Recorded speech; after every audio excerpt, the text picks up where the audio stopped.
Ah yes, the scent of panic is in the air. Oh, Deedest desperation, brought to you by none other than Mark, manager of the Millennium Carney, Canada's very own unelected finance overlord turned environmental messiah, now moonlighting as a political messmaker. But this week, oh this glorious week, Mark's climate-coded coronation hit a snag, a big one, a Petersonized one, yes, that Jordan Peterson intellectual juggernaut, clinical psychologist and full-time destroyer of delusions stepped onto the stage. Not with a whisper but with a thunderclap, and what did he do? He torched Carney's climate cathedral, he demolished his technocratic throne, he exposed the green scam for what it truly is, a designer label slapped on a centralized control agenda. Ladies and gentlemen, buckle up, because this isn't just a story, it's a reckoning. Before we move on, I'd like to ask you a small favor. If you appreciate this content, please take a second to like this video and subscribe to the channel. Over 98% of you watch the videos without subscribing. It costs you nothing, but it makes a huge difference to us. So did you click the subscribe button? Great, thank you so much. Now back to the video. Net zero is not a goal, it's a necessity. Sure, Mark, and I suppose tofu is steak. Now Peterson didn't just challenge Carney, he steamrolled him with receipts while Carney was busy virtue signaling at another World Economic Forum fondue retreat. Peterson took a blowtorch to the fantasy net zero by 2050. Peterson called it what it is, a religious chant, not science, not policy, but dogma enforced by elites who've never had to fill a propane tank in minus 40 degrees C Saskatchewan. Now how did Carney get here? Through bold elections, grassroots movement? Nope, he was air-dropped into leadership like a uncare package of central planning cliches. The man has more loyalty to Vos than to Dawson Creek. Let's be honest, Carney's power didn't come from people, it came from process, from donors, from international backrooms lined with velvet chairs and vegan canopies. Mark Carney didn't run for office, he oozed into it, and Peterson walked in like an academic demolition crew with a PhD in smelling BS. Carney isn't leading, he said he's managing decline. Boom. Net zero isn't policy, it's superstition. Boom. He doesn't debate, he decrees. Boom. Mic drop, stage smoke, end scene. And yet Carney insists, oh how he insists, that this is all for the planet. But what planet, Mark? The one where a carbon tax solves inflation, where banning natural gas makes the winters warmer. Let's be honest, Carney's platform has all the substance of a gluten-free croissant. It sounds fancy, but one bite and you're still hungry and broke. But here's where it gets dark, not dim your lights. Dark, I mean black out the grid, because we shut down the power plants. Dark, your truck, taxed your farm, regulated your speech, monitored your vote. Irrelevant, and if you push back, you're a climate denier, a threat to democracy, or even worse, a freedom-loving Albertan we must silence.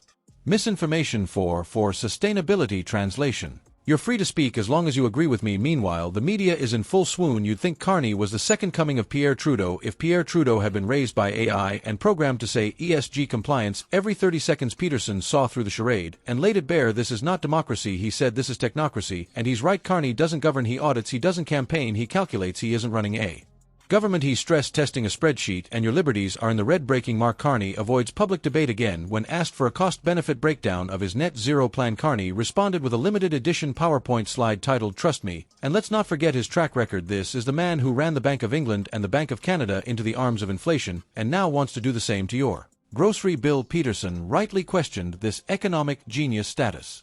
Is it still genius if your theories collapse under scrutiny? Is it still leadership if your plan requires crushing the very workers you pretend to save? Carney talks about green jobs but never explains how one becomes a windmill technician when your only previous experience was farming lentils in Saskatchewan. Where do I plug in the sunlight? Sir, it doesn't work that way. Now let's talk about the election, or as Peterson rightly called it, the coronation. Low turnout, check. Zero meaningful debates, check. A media class that treated Carney like he walked on recycled water, double check. This wasn't a campaign, this was an anointment. Carney didn't knock on doors, it is wafted out into leadership.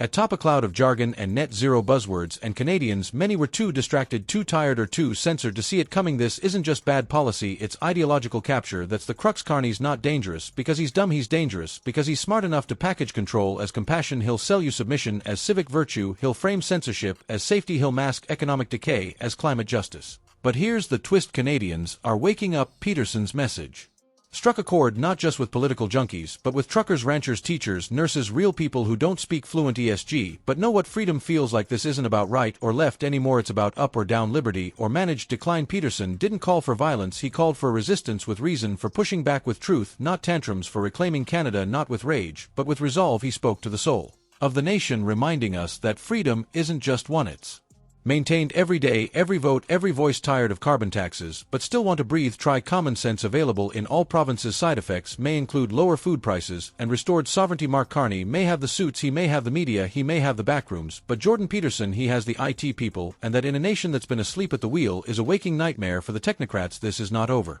Carney's quiet regime will try to centralize, sanitize, and neutralize dissent, but if Peterson's speech was any indication, the resistance has already begun. It's not just Peterson versus Carney, it's reason versus narrative, it's truth versus optics, it's freedom versus the velvet cage of managed decline. If you're watching this, you already know the stakes. We don't need another unelected climate king, we need courage, clarity, and conviction. Hit that subscribe button, join the movement, reject the coronation, revive the republic, because if 2025 is the year Canadian freedom dies, let it not be because we stayed silent, let it be because we stood unapologetically, unflinchingly, and undeniably free. Freedom fades when compliance becomes virtue. Speak now or live later with regret.